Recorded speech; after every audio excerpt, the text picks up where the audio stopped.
अक्सर हमारे पास माएँ अपने छोटे बच्चे लेके आती हैं जिनको सूंघने में प्रॉब्लम होती है और ये प्रॉब्लम नाक के पीछे हदूदों की वजह से होता है। और हम YouTube चैनल को सब्सक्राइब करें और बेल के आइकन पर क्लिक करें।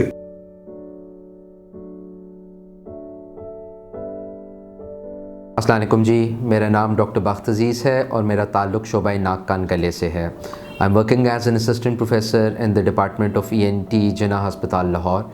अक्सर हमारे पास माएँ अपने छोटे बच्चे लेके आती हैं जिनको सूंघने में प्रॉब्लम होती है और ये प्रॉब्लम नाक के पीछे हदूदों की वजह से होता है। अक्सर ये बीमारी काबिल इलाज है और थ्रू मेडिकल मैनेजमेंट, थ्रू दवाइयाँ और थ्रू सर्जिकल प्रोसेसेस इसका इलाज मुमकिन है।